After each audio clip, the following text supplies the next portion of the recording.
ये तो केवल हरी कृपा थी, नहीं एकदम सीधी चढ़ाई और ऊपर से काई, कैसे हम चढ़ सकते थे? ये तो केवल ऐसा हुआ कि आंख खुली और चढ़ गए, प्रयास ही नहीं हुआ, ये तो केवल कृपा ने किया। उस समय वो केवल प्रभु की मधुर मधुर कृपा का अनुभव करके रोता रहता है। जो उपासक कृपा पात्र होता है उसकी दशा इस रूप में पहुंचती है। सच्ची मानना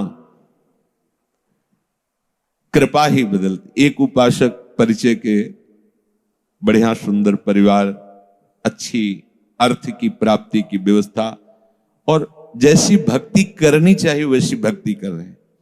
अब कृपा उदय हुई, जिनके द्वारा परिवार का पोषण और अर्थ व्यवस्था होती थी, भगवान ने उनको अपने पास बुलाया। अब जो भी वो धीरे धीरे सब छूटता चला गया। अब अखंड वृंदावनवासी बैरागी स्वरूप भजन परायण प्रगट में देखने में लगा सब उजड़ गया, लेकिन आंतरिक वृत्ति से देखो तो लगा सब संभल गया। प्रभु ने कृपा करके कैसा संभाला कि अब कोई रास्ता ही नहीं रह गया, एकमात्र प्रभु का रास्ता रह गया है। तभी तुम परमानंद में जा सकते हो, जब प्रभु की कृपा ऐसे घेर लेती। दिखाई देता, घेर लिया कृपा ने। अब रोते रहो या चिल्लाते रहो, तुम्हारे रोने चिल्लाने का कोई वहां फर्क नहीं पड़ता। अभी मोह ममता में हो सकता है आपको दुख लगे, लेकिन जब आप उस कृपा का परिचय प्राप्त करेंगे तो मधुर मधुर उनकी कृपा मूर्ति का अनुभव करके केवल रोते रहेंगे। इसलिए मैं तुम्हें कहता हूं, तुम कभी इस मार्ग में निराश मत होना। मैं तुम्हें सच्ची अनुभव की बात बताता हूं। प्रभु जिस पर कृपा करके ऐसी विषम परिस्थिति देते हैं उसके साथ रहते हैं। ये बात पकड़ लो। जब तुम्हें सब छोड़ रहे हो, प्रतिकूलता घेर रही हो, अव्यवस्था घेर रही हो, तो तुम आसपास अनुभव करना वो है, क्योंकि वो ऐसे में छोड़ नहीं सकता।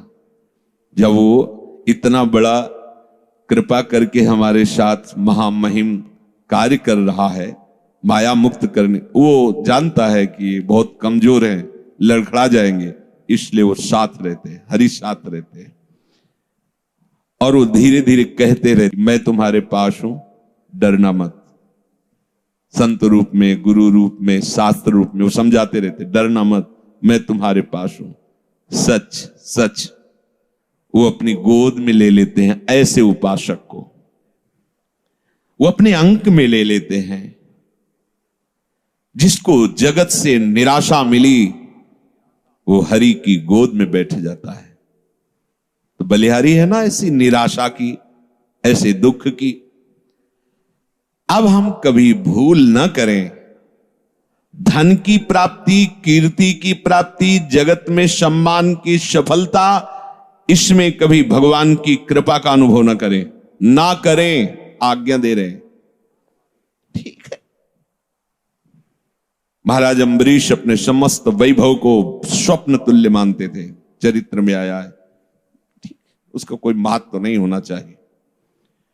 दीनता, दुख, अभाव, निंदा, असम्मान, ये महामधुर मंगलमय भगवान की कृपा हुई है, इसे आदर पूर्वक स्वीकार करो।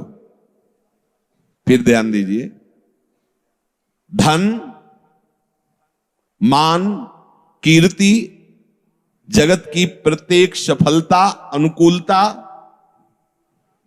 इसमें कभी भगवान की कृपा को मत मानो।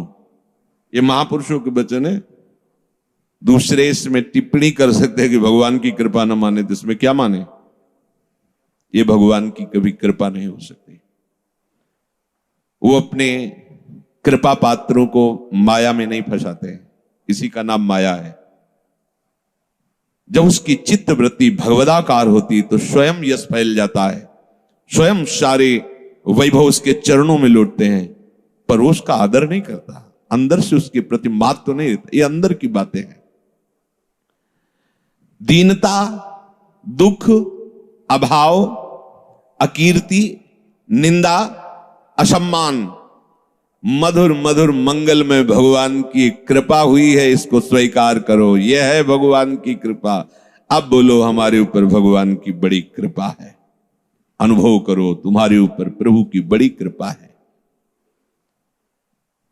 जो इस मार्ग में अमुक प्रकार का अगर वास मिल जाता, अमुक अमुक प्रकार की हमारे को सुविधा मिल जाती, अमुक भोजन पद्धति से मिलता, अमुक प्रकार से लोग हमसे मिलते, अन्य अन्य सुविधाएं, तो हम समझे भगवान की कृपा है। ये अज्ञान है, कभी से अपने हृदय में आने मत देना। जब कोई आपको आदर से बुलाए, कोई सम्मान करे, तो आपकी दृष्टि में भी वो नहीं आना चाहिए, आंतरिक दृष्टि में। जैसे कोई हमें जिस गली में जाते हो गाली देता हो और हमसे द्वेष मानता हो, तो हम उस गली में भी नहीं जाना चाहेंगे, अहंकार होने के कारण। ऐसे भक्त जिस गली में आदर होता हो, माला पहनाया जाता हो, उसकी कीर्ति सम्मान हो, उस गली में नहीं जाना चाहिए। और जिस गली में अपमान होता हो, गाली मिलती हो, हफ्ते में 1-2 बार तो उसमें जाना ही चाहिए, जिससे पता चलेगा कि हमारे हृदय की स्थिति क्या है। यह है उलट याप में समा, ये उल्टा मार्ग है। जब आपके हृदय में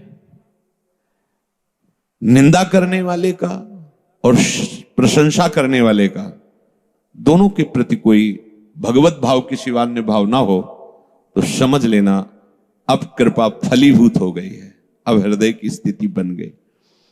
श्री स्वामी ओंकारानंद सरस्वती जी नजफगढ़ के, जब उनके पास गए, पहले से ही जन्म से ही उनकी कृपा रही, पूर्व ग्रह में जाते रहते थे। तो जब संत वेश में गए, नई अवस्था, बहुत हंसे।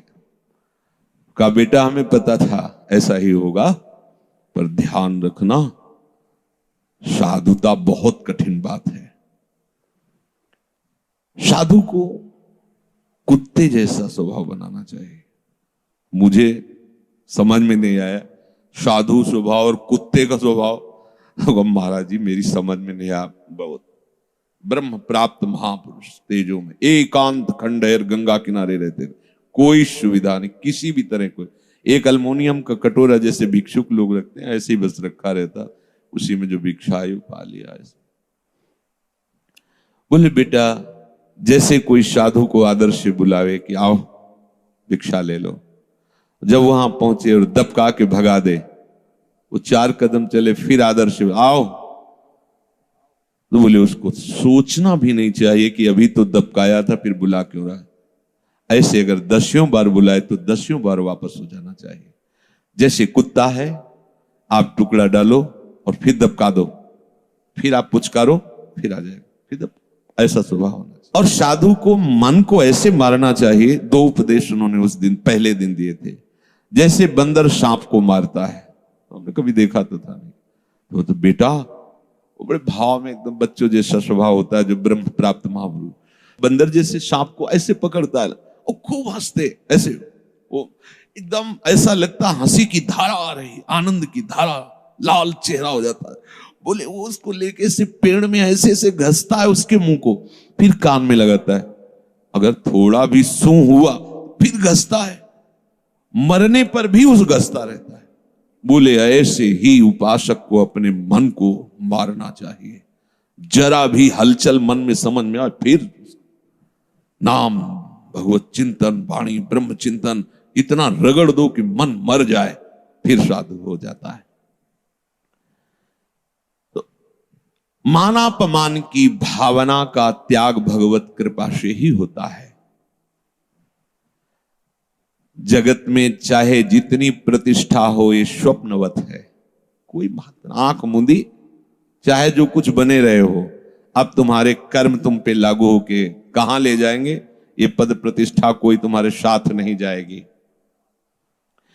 भगवान जब देखते हैं कि हमारे भक्त का बुखार बढ़ रहा है अहंकार का, तो बिना किसी अपराध के वैसा जाल रचते हैं कि उसका अपमान होता है और निंदा होती है। अहेतु की कृपाल हैं, बस अपने उनकी कृपा को समझ नहीं पाते। वो रचते हैं आपको लगेगा मैंने ऐसा कुछ नहीं किया, क्या मैंने किया, क्या अपराध था, ये सब क्यों बवंडर हो रहा है, गाली दे रहे हैं लोग, निंदा कर रहे हैं, हमने क्या किया, कौन से गलत कार्य कर, कुछ नहीं। ये भड़बड़ाने की जरूरत नहीं, ऑपरेशन हो रहा, चुप शांत थिएटर पे हो। तुम्हारे अहंकार का बुखार कहीं बढ़ रहा है, तुम्हें समझ में नहीं आ रहा, पर उस कृपा सिंधु ने देख लिया, सर्वज्ञ है ना। अब वो बिना किसी कारण के जाल रचेंगे, आपका अपमान होगा, निंदा होगी, और निंदा उसी से करवाएंगे जिससे प्रतिष्ठा होने की संभावना है। निंदा, अपमान, अकीर्ति, तिरस्कार, अप्रतिष्ठा, बिना दोष के लांछन, जब ये तुम पे बरसने लगे तो समझ लेना प्रभु दूर नहीं नजदीक ही हैं, मिलने वाले हैं। कौन चाहता है भगवत प्राप्ति? है? कौन चाहता है? बातें बनाना अलग है, प्रभु जिसको प्यार करते हैं उसको अपने समान बनाते हैं, ये भगवत समान बनाते हैं। इन्हीं में तो हम फंसे हैं, और ये तो सब अहंकार का पोषण करके बार बार जन्म मरण इन्हीं से तो होता रहा है। हम उन कृपालु की कृपालुता को ना समझकर हम समझते हैं भगवान अब हम पर अपनी कृपा हटा ली है, इसीलिए पग पग पर हमें विपत्तियां मिल रही हैं। जब तक किंचन मात्र भी आदर, सम्मान, कीर्ति, ये हमारे प्रिय मित्र हैं, ये हमारे प्रिय संबंधी हैं, ये हमारे बंधु बांधव हैं, और ये हमारे कहने पर प्राण भी त्याग सकते हैं। अगर ऐसी किसी के भी प्रति बात हो तो हटा देना, नहीं तो ऑपरेशन शुरू हो जाएगा। बहुत कृपालु हैं प्रभु। तनिक सी कृपा कोर सब तुम्हारे इन मानसिक कल्पनाओं का विनाश कर देगी। डरते रहो इस बात से, किसी को अपना मत कहना, नहीं धोखा हो जाएगा। या तो विवेक से आपके अंदर से अपनापन हटा देंगे, सामने से ही हटा देंगे। अच्छा कहते भगवान ऐसा क्यों करते हैं, उसने क्या लिया था, तो वही तो है उसमें, और कौन है, वो अपने आप को समेट लिए। एको हम बहुश्यामा, बहुश्यामा से एको हम। कोई पाप हुआ, कोई अपराध हुआ, वहां तुम्हें देखने में लग रहा था कि माताएं, भाई हैं, बेटा, ये मित्र है, ये अमुक, तुम्हें लग रहा था, और वही तो एको हम बहुश्यामा, वही तो बने हुए थे, अपने में समेट लिया। अब तू नहीं समझ पा रहा है कि मैं इन सब रूपों में, तो देख ये सब रूप मेरे ही, समेट लिया। अब केवल हरिशरणम। अब जब लोग कहें कि अच्छा चलो भक्त के साथ से, लेकिन सामने वाले ने क्या किया था, तो सामने वाला प्रभु ही तो था, वो नहीं जान पा रहा है, इसलिए जनाने के लिए उसको अपने में लीन कर लिया, क्योंकि वही बने हुए थे। अब एक ही रह गए हरि। अब चल,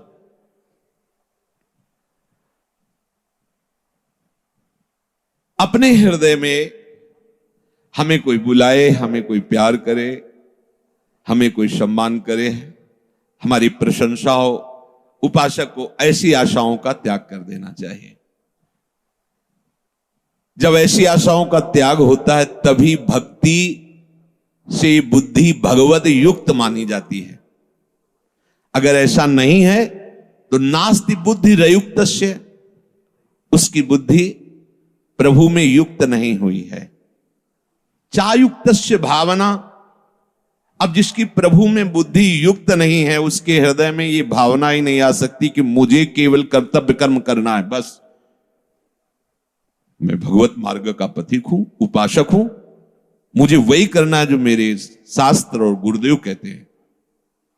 अगर बुद्धि प्रभु में स्थित नहीं है, भोगों में स्थित है, तो ये निश्चय ही नहीं कर सकता, नहीं कर सकता। सब देखने को मिलता है।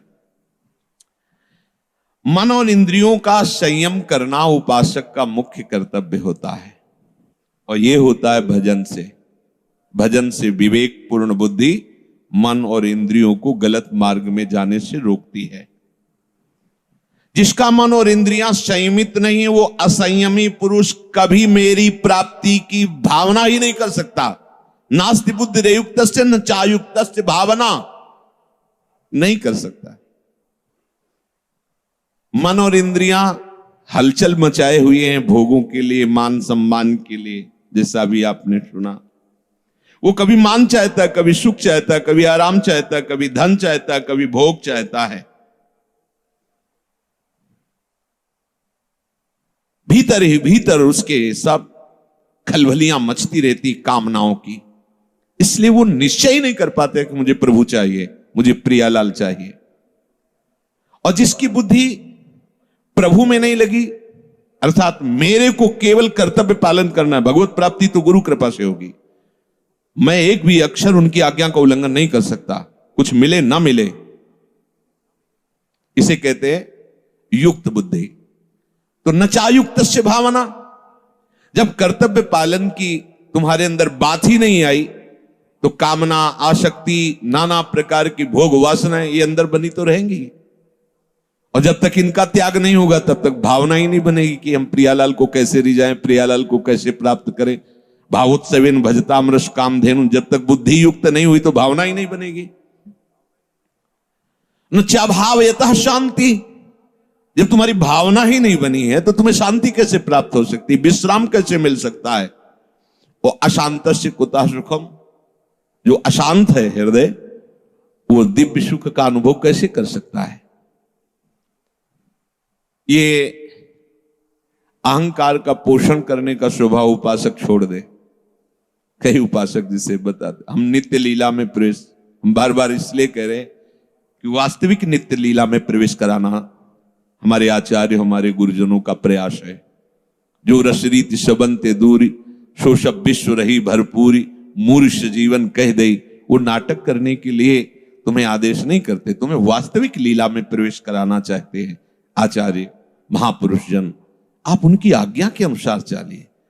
चार लोग बेचारे अज्ञानी हो, जान लेंगे कि आप नित्य लीला में प्रवेश कर रहे हो, कर चुके हो, प्रणाम करें, नमस्कार, उसे होगा क्या। और प्रवेश तुम किए हो इंद्रियों के भोगों में। अरे उस सर्वज्ञ पर प्रभु की दृष्टि से कोई बच थोड़ी सकता है। ये नाटक क्यों, किसकी रिझाने के लिए, ये दंभ पाखंड क्यों, केवल उदर पोषण और कुछ आवश्यकताएं।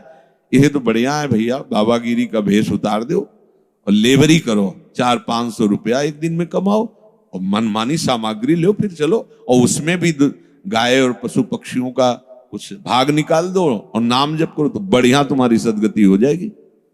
संत बन के भगवत मार्ग के पथिक होकर, उपासक होकर, इस बात से अपने को पुजवाना कि मुझे भगवत प्राप्ति हो गई, मैं नित्य लीला में प्रवेश, खिलवाड़ समझा नित्य लीला में प्रवेश होना। अरे रोते रहे बड़े बड़े महापुरुष लाडली जू से, कभी तो कृपा कोर करो। जो अब आप देखो भोरी सखी, सेवा कुंज में जो बंदर भी नहीं खाते थे चने, उन ठुड्डियों को बिन करके एक मुट्ठी यमुना किनारे, कितनी जितेंद्रियता है, कितना संयम है, किसी से कोई, वो रोते थे श्री जी के लिए। पूरा जो भोरी सखी के पद हैं आप पढ़ के देखो, उनमें कैसा उनका प्रेम बरस रहा है पदों में। अगर हम वास्तविक नित्य लीला में प्रवेश होना चाहते हैं तो हमें अपने मन और अपने इंद्रियों को प्रियालाल के उच्छिष्ट में ही संयमित करना होगा, और बुद्धि में निश्चय करना है कि चाहे जितना तुम हमें प्रलोभन दो, चाहे जितना तुम हमें आकर्षित करो, इस जन्म में चूक होने वाली नहीं। इस जन्म में मुझे प्रियालाल चाहिए। किसी